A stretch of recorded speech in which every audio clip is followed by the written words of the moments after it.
is Sarah, and today we're talking about whether all readers secretly want to be writers. This topic was inspired by Sam from Thoughts on Tomes. She did a video discussing this question at the beginning of November, which, as you all know, is National Novel Writing Month, and just sort of wanted to start a discussion about this idea of readers and writers and their interconnection, and whether or not all readers secretly want to actually be writers. So I'm obviously one of those readers who wants to be a writer. My November did not turn out quite as I planned, but I do at some point in my life want to write novels, and that is a desire that I have had from a very young age. My love of stories predated my love of reading and writing. Long before I could read or write, I was coming up with stories in my brain with all of my different dolls and toys. I would just sit and I would play and I would come up with these elaborate backstories for all of the things that I was playing with. So before I was able to read, before I was able to write, before I was really even familiar at all with the concept of being an author, I loved creating stories. And so my desire to write stemmed from a combination of my love of stories, my love of words in general, and my love of creating things. And when you put all of those things together, usually what comes out, when you add in a lot of blood, sweat, and tears and time and stuff, is a book. I do think that there are a lot of readers that want to be writers, and I think part of that is because if you ask any person about what makes a good writer, they will tell you that a good writer has to be a good reader. If you've read On Writing by Stephen King, the thing he says that you need to make you a successful writer is to read a lot and is to write a lot. And the reason he tells you that you have to read a lot in order to be a good writer is because you have to know what's out there. You need to read in your genre so you know what else has already been written. You need to read outside of your genre. You need to study the different ways that people construct stories and put their words together, and what makes good stories and what makes bad stories and what makes good writing and what makes bad writing and all these other things. In some respects, this is the impetus for the Pulitzer Prize Project that I'm starting in 2016, and that is I actually read certain books specifically to learn why they are popular. What is it about these stories that these authors have written that has made them so widely known and loved? But just because someone loves to read doesn't mean that they feel the need to add their own story to the world. Some people just really love experiencing stories. There's also other people out there who love to experience stories and love to read it as a result, but it's because they love to study the structure of story. Maybe they want to become a filmmaker, or they want to write plays and become a playwright, or maybe they just really love experiencing stories.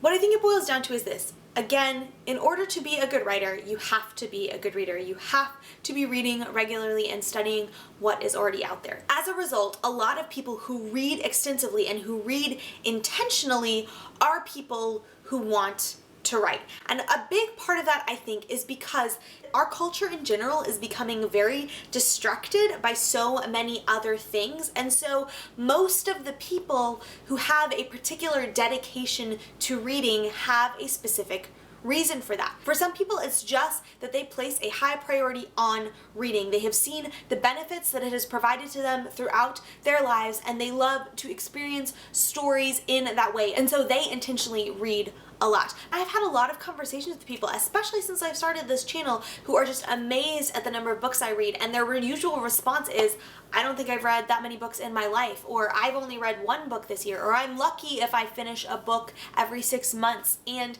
that is really sad to me, but I also do think that is part of the way that a lot of the world is going, that if reading is not something that's important to you, you're not going to make it a priority in your life. As a result, a lot of the people who read extensively and who make reading a priority are people who want to write.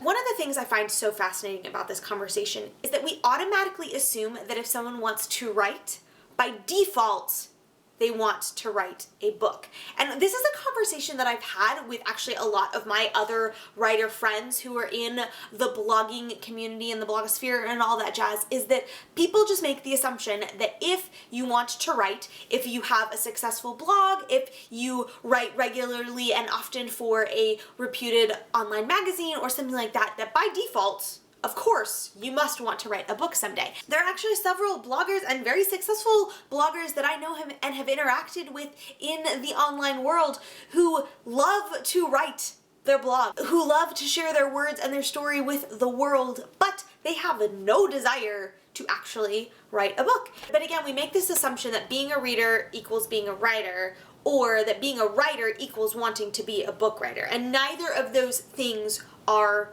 true. Just because you read doesn't mean you want to write a book, and just because you write doesn't mean you want to write a book. Sometimes you just like books, and sometimes you just want to write. So that was a lot of words, and I don't know if half of it made sense, and I feel like it probably got pretty rambly in there, but all of that to say, readers often equal writers, but readers do not always equal writers. And I just want to personally encourage those of you who are readers who are not writers, don't feel like just because it seems like everyone else you know wants to write a book that you have to write a book. If you want to write a book, write a book. Do that thing. But if you don't want to write a book, don't feel like you have to do that just because it seems like everyone else is doing that. So those are my hopefully semi-coherent thoughts in response to Sam's question of whether or not all readers want to be writers. I would love to hear from you guys and continue this discussion in the comments. What are your thoughts on this topic? If you're a reader who has no desire to write a book, I would love to hear what it is then that makes you such a dedicated reader. And if you are a reader who wants to be a writer, I would love to hear what it is that makes you want to write stories. I would just love to discuss any and all aspects of this topic with you because I think it is a really interesting thing to ponder. So please let me know your thoughts on anything and everything in the comments. Thank you so much for watching. I hope you enjoyed this video. Don't forget to subscribe, and I will see you next time. Bye! Words. What words do I want to say about this topic? Oh gosh. My words are hard today. Hopefully it was all coherent and made sense or something. I don't know. Yeah.